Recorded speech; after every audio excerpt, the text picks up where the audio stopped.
사실과 자유의 가치를 추구하는 이승만 TV 시청자 여러분 안녕하십니까? 이영훈의 다시 찾는 조선 후기 세 번째 시간입니다. 하멜이 본 조선의 종교가 오늘의 제목이 되겠습니다. 지난 시간에 저는 조선 후기에 걸쳐 노비제가 현저하게 쇠퇴는 했지만은 끝내 폐지되거나 소멸하지는 않았다. 전국적으로 한 10% 정도의 인구 비중은 남았을 것이다. 인구가 집중한 도시에서는 30%까지 19세기 후반에도 그러했다. 이런 이야기를 하면서 왜 노비제를 끝내 폐지하지 못하였던가 하는 문제를 제기하면서 이는 종교의 문제와 깊은 연관이 있을 것이다. 이런 이야기를 했습니다. 오늘은 그 문제 제기를 이어받아서 말씀을 드리는 것이 되겠습니다. 노비제를 끝내 조선 왕조가 폐지하지 못한 데에는 여러 가지 원인이 복합적으로 작용했다고 할 수가 있습니다. 정치적 원인이 있는데요. 이거 쉽게 생각할 수 있는 것입니다. 조선의 국왕은 중국의 황제처럼 그렇게 초월적인 어떤 그런 권위를 누리지 못했습니다. 노비를 소유하고 있는 양반의 이해관계를 거슬러서 혁명적인 어떤 결단을 할 수가 없었던 것이죠. 또 경제적 원인이 있습니다. 18, 19세기에 걸쳐서 경제 사정은 악화되었다고 저는 생각하고 있습니다. 이에 대해서는 이 강의 시리즈에 적절한 순서가 되어서 자세하게 제 의견을 말씀드리겠습니다만, 노비가 없어진다는 것은 노비 가운데 특히 그 악령 노비, 주인에 의해서 먹임을 당하고 사역을 당하는 이 노비들이 끝내 없어지지 않았던 것은 경제적으로 자립할 능력이 없었기 때문인데, 경제 상황이 점점 악화되어 온 것이 그 한 가지 중요한 원인이기를 이루었다고도 할 수가 있는 것입니다. 이외에 사회의 그 신분 의식이라든가 이런 사회적인 어떤 원인도 있겠는데요. 무엇보다 중요했던 것은 종교적 원인이 아닐까, 그렇게 생각할 수 있습니다. 제가 서유럽에서 또는 미국에서 노예제가 폐지되는 그 역사적 과정을 알고 싶어서 관련 연구서를 쭉 한번 살펴본 적이 있습니다. 인류 역사에 있어서 노예제만큼 긴 역사를 갖는 제도가 없습니다. 지금도 여러 지역, 세계 여러 지역에서 노예제가 존속하고 있는데요. 이 유럽에서, 특히 그 영국에서 제일 먼저 노예제가 폐지되는 과정을 보면은 종교의 역할이 대단히 중요했고, 그 선구를 달린 분이 바로 존 웨슬리입니다. 감리교의 창시자죠. 그는 그 하나님이 인간에 부여한 자연적인 권리는 모든 인간이 태어나서 숨을 쉬는 순간 이후 누구도 그것을 빼앗을 수 없다, 이렇게 하면서 노예제에 대한 어떤 그 비판을 봉화를 올린 분입니다. 더구나 세례를 받은 흑인들이 노예가 되어서 사고 팔리고 할 수가 없는 것이죠. 웨슬리의 그 복음주의 운동에 영향을 받아서 많은 영국인들이 그와 같은 생각을 하게 되었고, 웨슬리의 감화를 받은 정치인들이 앞장서서 1810년에서 1830년대에 걸쳐서 영국에서 노예제를 폐지를 했습니다. 노예 무역을 금지를 했고요, 처벌을 했습니다. 그 영향을 받아서 미국에서도 1830년대 이후 복음주의 운동이 확산되면서 미국 북부를 중심으로 해서 노예제 폐지 운동이 일어났는데, 미국에서 노예제가 폐지된 것은 정치적, 경제적 원인보다도 기본적으로 종교적 원인이 가장 중요했다고 그렇게 지적되고 있습니다. 거기서 시사를 받아서 저도 조선의 종교란 무엇이었던가, 조선의 공식적인 종교로서 유교, 그 다음에 기타 불교, 기타 여러 종교에 있어서 인간관, 사회관은 근본적으로 무엇이든가, 이런 문제에 대해서 관심을 가질 수밖에 없었던 것이고, 그 연장에서 틈나는 대로 이리저리 독서를 하고 해서 이 종교의 문제를 오늘 말씀드리게 된 것입니다.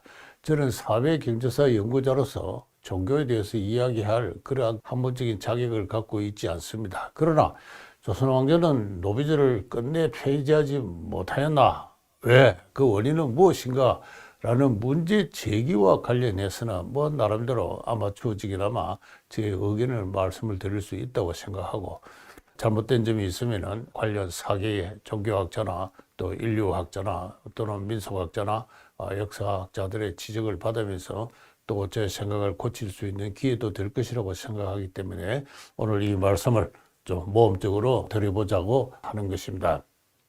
제가 첫 번째 시간에 노비제를 이야기하면서 하멜 표류기를 인용했는데요. 오늘도 그에 대해서 그것을 같은 방식으로 하멜 표류기 중에 종교에 관한 부분을 먼저 말씀드리겠습니다. 이 하멜이 쓴 표류기의 마지막에 조선의 왕국기라는 챕터 가운데 종교라는 그 항이 있는데요. 다음과 같습니다. 백성들은 우상 앞에서 미신의 의식을 행한다. 그죠? 우상, 아이돌. 이 기독교인이기 때문에 이 기독교인의 관점에서 어디까지나 우상이라 했고 미신이라 했습니다. 그렇지만은 실은 그 우상의 신들보다도 공공근위에 더 많은 경의를 표한다. 이 말이야 다른 어디서 찾을 수 없는 하멜 고유의 독특한 매우 귀중한 관찰이라고 생각합니다. 고관 귀족들은 우상에 대해 경의를 표하지 않고 자기들이 우상보다 더 높다고 생각한다. 이렇게 이야기입니다. 그 다음에 이야기가 사람이 죽으면 지위가 높든 낮든 중들이 연부를 해주기 위해 찾아오며 가족과 친구들이 죽은 사람을 위해서 공부를 드린다. 별도로 불교가 여전히 강한 영향력을 미치고 있어가지고 사람이 죽었을 때 그 저승으로 보내는 그 의례, 장례는 불교가 참여해서 중들이 와서 사자를 위해서 연부를 한다. 그 다음에 다시 우상에 관한 이야기입니다만은 모든 명절날에는 일반 백성이 우상에 향을 피우고 절을 한다. 근데 향을 피우고 절하는 것 더 이상의 어떤 그 종교적인 의례는 없다는 것입니다. 설교나 교리 문답은 알지 못하며 신앙에 대해 가르치는 일도 없다. 어떤 신앙이 있더라도 그들은 종교에 대해서 논쟁을 하는 법이 없다. 그래서 일반 백성들이 광범하게 섬기는 그 우상, 그 미신의 종교에는 어떠한 체계적인 어떤 교리가 없고 또 그들은 서로 이를 두고 다투거나 논쟁을 하는 법이 없다. 다시 말해서 조선 왕국은 종교 사회는 아니다는 기독교적인 하멜의 관점에서 볼 때는 이제 그런 이야기를 하고 있는 것이죠. 다시 불교 이야기가 나오는데 명절날에 많은 사람들이 절간을 찾아오며 이때 중들은 북을 두드리며 악기를 연주하며 흥겨운 분위기를 만든다. 자, 이런 이야기들을 그의 조선왕국기 중에 종교에 대해서 하고 있습니다. 그 여러 가지 이야기가 있지만은 오늘 이 이야기를 중심으로 해서 간단하게 말씀을 드리고자 합니다. 우선은 이 불교에 대해서 먼저 이 말씀을 드리겠는데요. 흔히 조선 왕조의 성립과 더불어 불교가 이제 탄압을 받기 시작하죠. 한성부 내에 서울 내에 고려 이래의 그 사원들은 다 이제 추방이 되고 모든 절은 이제 산속으로 옮겨가게 되고 또 스님들이 성도가 한성을 출입하는 것도 금지를 당하고 여러 가지 그 불교에 대한 억압을 정책을 취했지만은 그러나 민간 신앙 이것은 이 국가가 함부로 좌우할 수 있는 것이 아닙니다. 여전히 불교 신앙은 하멜의 지적대로 17세기까지 일반 민중의 특히 장례와 관련해서 중요한 어떤 그 영향력을 행사하고 있었는데 조선왕조 실록을 봐도 그 점은 넉넉하게 짐작을 할 수가 있습니다. 관련해서 향도 이야기들을 드리도록 하겠습니다.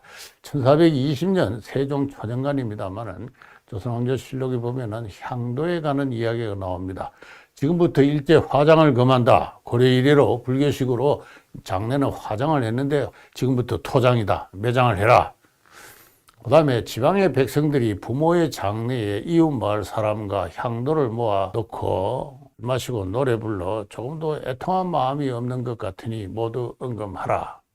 이 고려 이래로 부모님이 돌아가시게 되면은 아직 부모님이 완전히 숨이 끊어지지 않았는데도 살던 집에서 그 부모님을 바깥으로 옮겨서 숨이 끊어지기를 기다리고 동시에 그 살던 집을 당신 되게 움집이었습니다. 움집을 불을 태우고 그리고 돌아가시면은 이웃과 향도를 불러서 술 마시고 노래하며 즐거워했다는 겁니다. 왜? 이제 극락으로 가니까 얼마나 좋습니까? 이렇게 불교라는 4, 5세기가 전제된 위에 고려 이래의 민간의 전통 신앙으로서 그걸 보통 미륵 신앙이라 합니다만은 이 미륵 신앙을 신앙하는 종교 공동체가 고려의 리입니다. 리고 이 리 단위로 향도가 조직됐어요. 하늘에서 미륵이 강림하기를 기도하는 뜻에서 향을 묻고 거기다가 비석을 세우는 그걸 중심으로 해서 하나의 신앙 공동체가 이렇게 형성된 건데 그걸 가지고 향도라 그럽니다. 이 향도가 그 사람이 이제 죽으면은 그 집에 가서 장례 절차를 맡아 진행을 하면서 그것을 슬퍼하고 뭐 애통해 하는 것이 아니라 술 마시고 노래 부르는 이러한 것입니다. 이걸 세종이라는 성리학의 군주의 금하라 했습니다. 그런데 세종은 나중에 한 30년이 지나서는 이걸 오히려 인정을 합니다. 1449년 그 세종실록을 보면요. 연불하는 향도는 그 유래가 오래되었다. 앞서는 이를 그러게 여기는 자가 있다는 것을 내가 듣지 못했는데 이제 내가 불당을 세우게 된 뒤로 해당 관리들이 탄핵을 하니 내 그 뜻을 알지 못하겠노라. 세종은 말년에 궁중에 불당을 세웠습니다. 불교를 이제 이렇게 다시 신앙하기 시작했는데 이것을 탄핵을 하기 위해서 해당 관리들이 민간의 향도를 공격했습니다. 야, 향도가 부모님이 돌아가시는데 술 먹고 노래하니 이건 말이 안 된다. 그만라 이렇게 하니까 세종이 이렇게 이야기합니다. 향도를 가지고 연불향도라 그랬습니다. 번역은 연불하는 향도지만은 한문 자체는 연불향도로 그 자체가 하나의 고유명사입니다. 향도는 미륵 신앙을 믿는 종교 신앙 공동체입니다. 그 유래가 오래됐는데 이전에는 아무도 이야기 안 하다가 내가 불당을 세우니까 이제 연불향도를 규탄하는 자들이 나타났는데 내가 그 이해를 못하겠다. 이렇게 해서 오히려 그것을 용인을 합니다. 이런 식으로 향도는 16세기까지도 건재했는데 1573년 선조 때입니다. 선조실록을 보면은 또 우리나라 풍속에 안으로 서울부터 밖으로 촌, 농촌 마을까지 다 동린의 계와 향도의 회가 있어서 사사라의 약조를 세워서 서로 단속한다. 오늘 당시도 아직도 리, 전국에 한 6천 개 정도의 리가 있었다고 제가 지난번에 말씀드렸는데 리 단위로 하나의 공동체가 평민의 공동체죠. 이 평민의 공동체가 농번기 때 서로 돕는 공동노동도 하고 또 서로 이렇게 재난이 생기면 공동으로 돕기도 하고 또 뭐 농사가 끝나면은 호미 시치라 해가지고 또 축제도 벌리고 하는 이제 이런 그 동린의 계가 있는가 하면은 향도, 동린의 계가 곧 향도의 해입니다. 향도의 해가 있어가지고 장례를 이제 감당을 하는 이런 농촌사회 조직이 공동체가 존속을 했던 것이죠. 이게 이제 정부에 의해서 본격적으로 탄압이 되면서 소멸하는 게 이제 17세기 말 1684년입니다. 그 실록 기사를 보면은 향도계라는 것은 서울의 백성들이 계를 맺어서 무리를 모아서 장례에 쓰기 위한 것이며 사대부와 여러 군가도 많이 들었는데 또 도가라 하여 비밀하게 맺어서 망명한 자를 불러 모아 쓴 것이 되었습니다. 향도계를 죄다 폐지하십시오. 이렇게 해서 폐지가 됩니다. 이 서울에 향도계라는 것이 있어가지고 서울에 이제 오부가 있고 오부 밑에 이제 여러 이제 그 리가 있을 거 아닙니까? 그 리 단위로 이제 향도계가 있는데 계는 도가라 해서 오늘날로 말하면 일종의 회장단입니다. 본부가 있어가지고 거기서 회의 규약도 만들고 회원 명부도 작성하고 이렇게 합니다.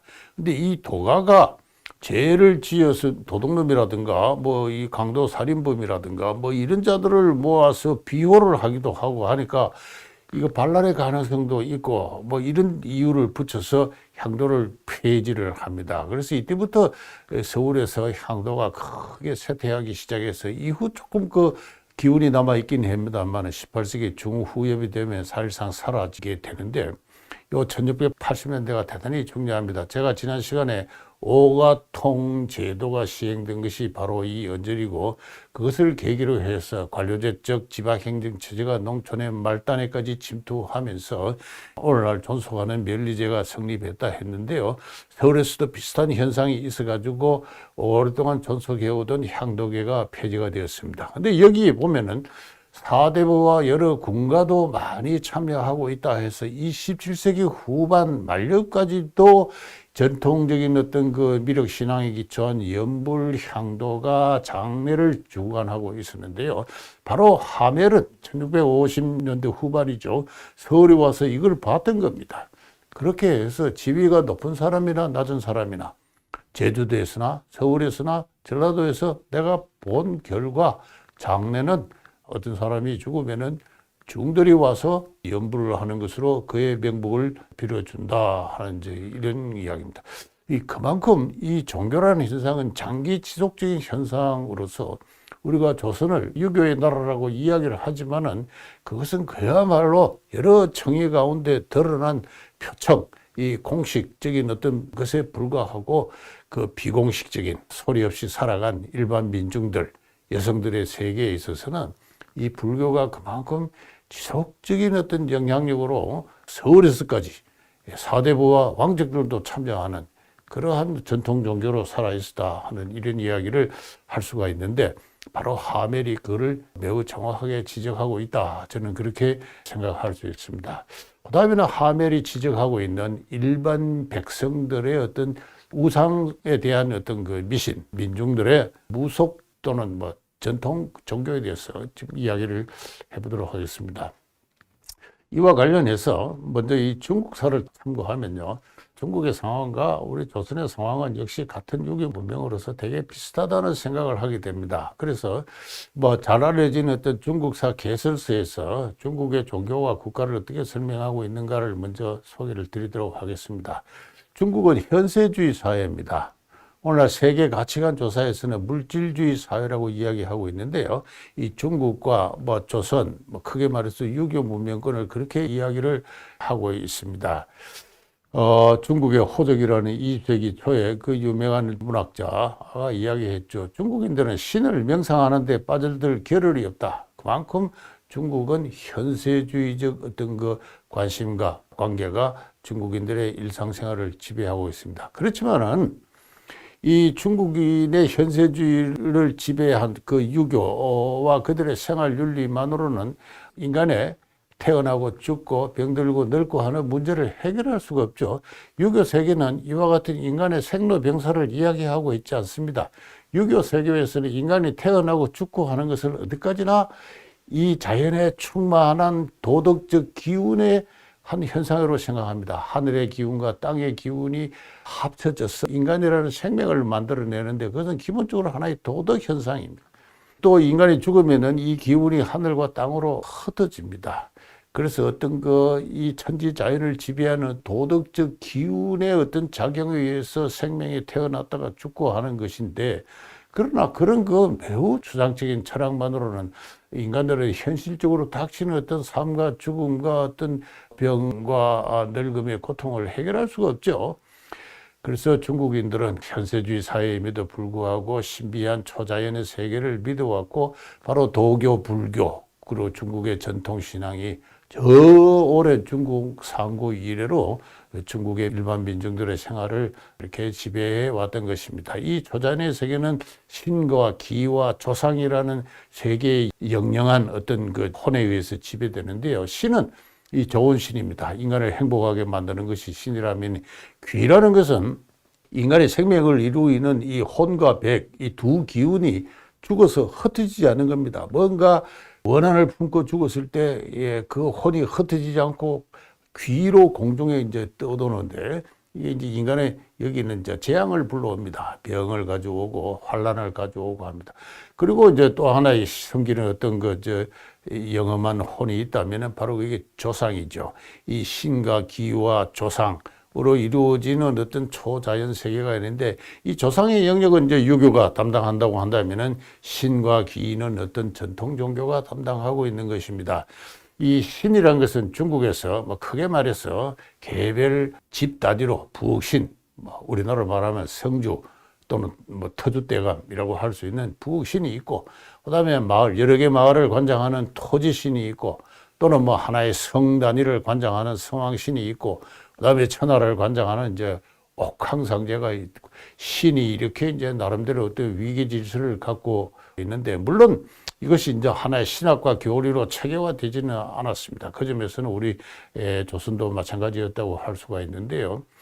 이러한 어떤 신의 위계와 관련해서 이 국가라는 조직도 일종의 종교성으로 그 신성불가 짐승을 갖습니다. 황제는 이 하늘의 하늘, 이 옥황상제의 그 하늘로부터 인간을 다스리라고 명을 받은 하늘의 아들이죠. 중국의 천자는 황제는 하늘에 대해서 유일하게 교섭할 수 있는, 제사를 드릴 수 있는 권리를 갖고 있고, 그걸 통해서 하늘의 뜻을 지상에 반포하고, 그리고 지상을 다스리는 유일한 자로서 일종의 종교적으로 신성시되는 그와 같은 존재입니다.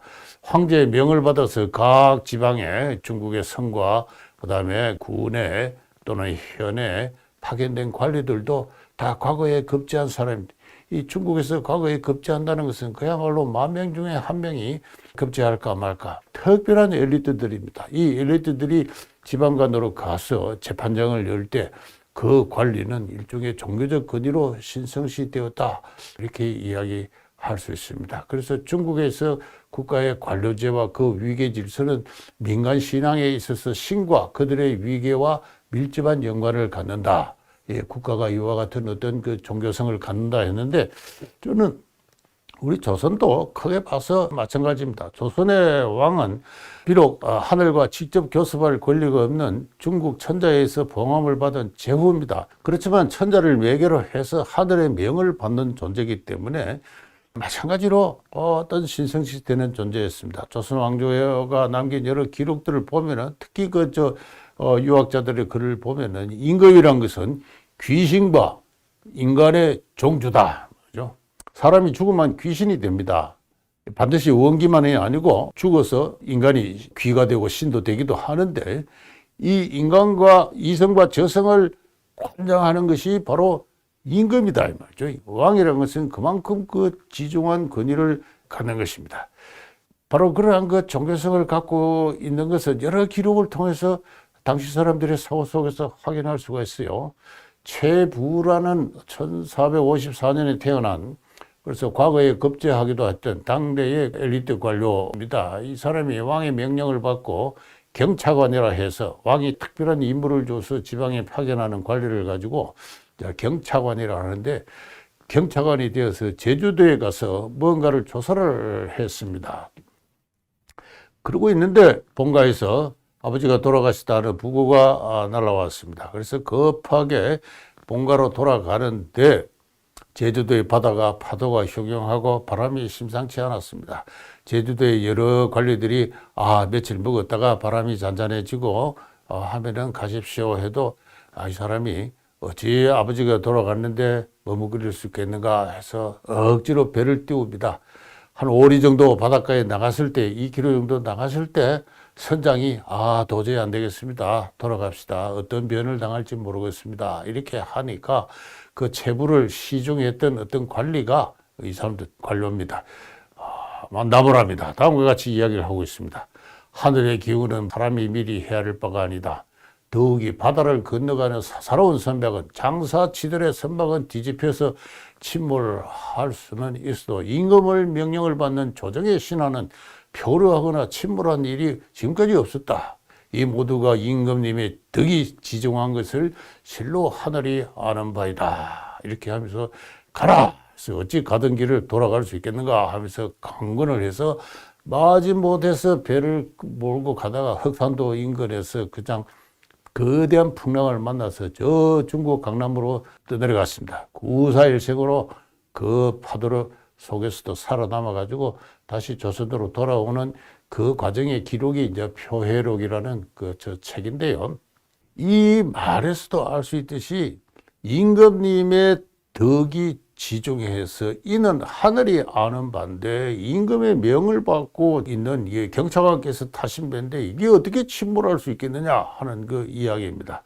그냥 예사롭게 하는 이야기가 아니고, 그죠? 풍랑이 지금 충분히 예견되는 상황인데도 표류하거나 침몰할 수가 없다. 그런 그 관료로서의, 조선의 선비로서의 그 확신을 이야기를 하고 있습니다. 하나의 국가가, 임금이 하나의 종교성을 갖는 것을 이런 데서도 알 수가 있죠. 뭐 중간에 뭐 할 이야기가 여러 가지 많이 있습니다만 20세기 초에도 마찬가지입니다. 나라가 망해가지고 일본의 지배를 받는 그 시대입니다. 그 시대에 1924년에 유행성 감기가 전국적으로 유행을 했습니다. 그때 강원도 정선 지방에서 다음과 같은 병기를 쫓아내는 부적이 집집마다 적지 않게 이 대문에 붙었습니다. 조선의 귀신이라는 책에서 보고 제가 재미있어서 지금 소개를 하고 있습니다만은 조선 총독부 중추원에서는 여러 학자들을 일본에서 많이 초빙을 해가지고 조선의 옛날 풍습, 종교, 귀신, 뭐 기타 여러 가지 다양한 것을 조사를 했습니다. 그래야 조선 통치의 어떤 효율성을 실현할 수 있기 때문에 그런데요.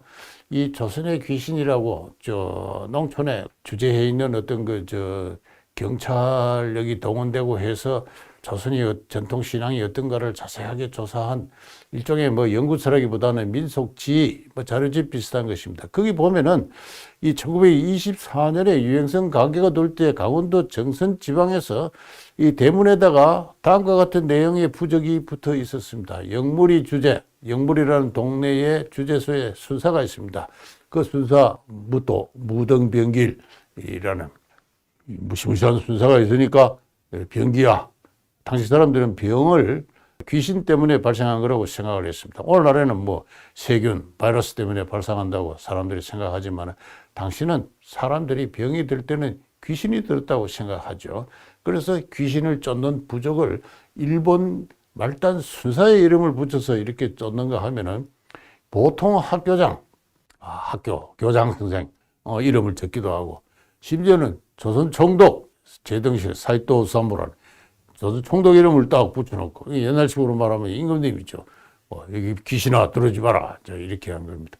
이런 걸 봤어도 어느 정도 짐작을 할 수 있듯이 국가의 권위는 일반 민중들에게 있어서는 하나의 종교성을 갖고 그것이 경항의 대상이 되는 그러한 것이었다라고 할 수가 있습니다. 이 조선의 귀신을 보면은 1930년 당시 전국 각지에서 어떠한 신들이 있었는가를 조사한 대목이 나오는데요. 경주 지방에 한해서 제가 소개를 하면은 신에는 산신, 경주의 크고 작은 신라일이로 유명한 산들이 많죠. 그 산에는 산신이 있고, 그 다음에 바다나 강이나 연못에는 수신이 있고, 우물에는 용왕이 있고, 큰 나무에는 목신이 있고, 큰 바위에는 석신이 있고, 하늘에는 칠성신이 있고, 그 다음에는 아기의 출산을 도우는 산신이 있고, 성주, 이거는 집집마다 있는 터줏대감을 말합니다. 또 성주 아래에 또 부엌신도 있고, 여러 가지 신들이 있고, 이 신들에 대해서는 정결한 제물을 바쳐야 되고, 또 정기적으로 제사를 합니다. 마을 단위로 이 마을에 수호하는 산신이나 그다음에 목신이나 이런 신을 모실 때는 그걸 동제라해서 또는 성황제라해서 1년에 한 번 정도 이렇게 제관을 지냅니다. 제관으로 임명된 사람은 한 사흘 전부터 출입을 삼가하고 목욕 재개를 하고 합니다. 해서 조용한 밤중에 몇 사람의 보조인들을 데리고 제사를 지니고 그때 모든 사람들은 소리 없이 그 제사의 시작과 끝을 기다리고 그렇게 했던 것입니다. 그 다음에는 또 병을 몰고 오거나 재난을 몰고 오는 귀신들이 있어요. 귀신은 사는 데가 있습니다. 옛날 무덤, 옛날 성터, 옛날 우물, 그 다음에 높은 고개, 또 깊은 숲속, 여러 곳에 귀신이 살고 있고요. 또는 원혼이 억울하게 죽은, 억울하게 사형을 당했다다가 또는 억울한 죽은 여자들라든가 또 시집도 못 간 죽은 처녀라든가 이런 원혼들이 귀신으로 된 것이 있고 그 다음에는 오래 쓰다 남은 빗자루 등이 이제 귀신으로 된 물건이 변하여 된 귀신. 이 귀신의 종류는 수백 가지가 됩니다. 병마다 장티푸스나 콜레라나 특히 마마 두창이 들었을 때 그 다 신들이 있는데 수백 종류의 귀신이 있고 이 귀신을 쫓는 법은 귀신을 공격하거나 또는 귀신을 막거나 또는 귀신에게 복종하거나 공손 또는 이제 이도 저도 안 되면은 구설합니다. 무당을 불러서 귀신의 용서를 구하고 귀신과 화해하는 이와 같은 의뢰를 하게 되는 것이죠. 이 조선의 귀신이라는 책을 읽다가 뭐 우리가 익숙하게 잘 알고 있는 여러 가지 사진들이 있어서 간략하게 소개를 하도록 하겠습니다. 이거는 뭐 천하대장군이죠. 이 사진은 이 마을 입구에 세워서 귀신이 못 들어오게 귀신을 놀래게 하는, 겁주게 하는 것이고, 또 귀신이 집에 들어온다, 전염병이 돈다 하면은 귀신을 막는 그 집신, 남자들의 신발은 약물이라 해서 기운이 센 걸로 이렇게 의식이 되었습니다. 그 다음에는 눈에 병이 들었다, 눈병이 났다 하면은 이 그림을 그려놓고 눈에다가 이제 못을 박아서 귀신을 쫓아내기도 하고, 그 다음에는 지금도 뭐 이런 곳에서 많이 볼 수 있는 이 부적들을 특히 그 남자 무당인 무격이나 술사들이 그려줍니다. 이 부적을 대문이나 또는 저 방 앞에 이렇게 붙여놓기도 하고, 그 다음에는 장티보스가 들을 때는 경주 지방에서는 이 소를 잡아서 소머리를 집 앞에 넣어서 귀신을 공순하게 이렇게 접대를 하기도 하고, 또는 투창, 이 마마로 죽은 시신은 묻으면 안 되고 이 나무에 저와 같은 거 달아서 귀신한테 곡물로 바칩니다. 뭐 이러한 예도 있고요. 귀신을 공순하게 접대를 하죠. 그래도 안 될 경우에는 이제 무당을 불러서 귀신의 용서를 구하고 귀신과 화해하는 이런 종교적 의례를 행합니다. 이게 대해서는 아마 다음 시간에 말씀드리도록 하겠습니다. 이 왕실에서조차도 제가 지금 민간신앙을 이야기했는데 결코 민간신앙이 아니고 크게 말해서 여성들이 주체가 된 전통신앙이다 할 수 있고, 그런 점에서 왕실에서 대비를 중심으로 한 내전에서는 조선 초기부터 구한말 19세기 말 20세기 초까지 꾸준하게 그의 무당을 모셨고 무당이 행하는 굿을 거행해 왔습니다. 이 왕실의 내전과 관련된 무당을 가지고 국무다, 나라의 무당이다 이렇게 했는데요. 숙종연간에 다음과 같은 사건이 있어서 재미있어서 소개를 드립니다. 숙종이라는 임금이 마마를 알았습니다. 그러자 내전 대비의 부탁을 받고 아무래도 국무라고 생각하는데, 막내라는 무당이 술법을 가지고 내전에 들어와서 기양법, 이 마마신을 쫓아내는 이제 그 법을 행했는데, 대비가 매일 차가운 샘물로 목욕할 것을 청했고, 또 궁인들을 깨워서 이제 구슬하게 되면 이제 비용이 드니까 재화와 진귀한 보물을 많이 취하였으며, 그 내전에 출입할 때 가마, 교자를 타고 다녔으므로 듣는 사람들이 놀라고 분하게 여겼다 했습니다.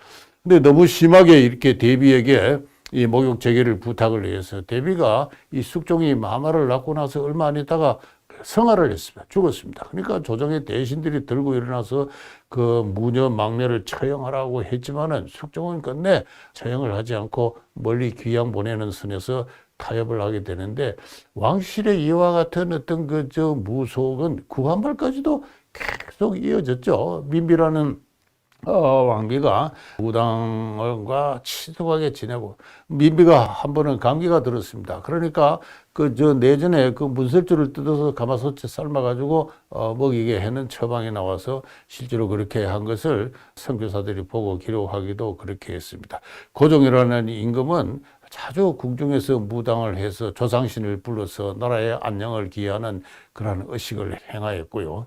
바로 이와 같이 이 무속이라는 것은 민간신앙은 결코 아니고 서울의 왕실의 내전에서부터 거행하고 역대의 왕들이나 유자들도 그것을 용인해 왔던, 다시 말해서 유교와 병행하는 가운데서 일반 민중과 여성들의 종교로서는 더 큰 어떤 당시 사람들의 일상생활을 규정했던 종교로서 의미를 갖고 있습니다.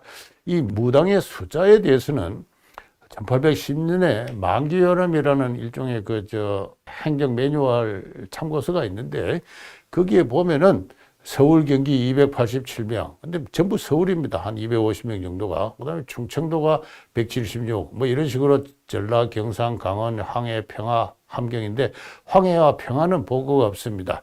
다 합하면 1590명인데, 이 황해와 평안도를 합하면 한 2000명 정도 될 것이다 라고 짐작이 되는데, 제가 볼 때는 경기도 거의 조사되지 않아서 이 무당으로부터는 세금을 걷고 있었는데, 그 세금을 걷지 않아서 전국에는 실제로 한 2,500명 정도 되었을 것인데, 실제로는 이 세를 내는 무당의 보조인들이 있지 않습니까? 남자 무당도 있고 그다음에 무당의 제자들도 있고 해서 실제보다 이보다 한 두세 배 정도 되는 한 5억 1,000명 정도가 무당의 수가 아니었을까, 이렇게 짐작할 수가 있습니다. 1930년에는 총독부가 전국의 경찰 행정력을 이용해서 무당과 그의 보조인들을 다 조사를 하니까 12,380명이 됩니다. 따라서 이것을 가지고 뭔가 확실하게 이야기는 할 수는 없지만은 무당의 수는 결코 감소하지 않았다는 정도는 이야기할 수 있지 않을까.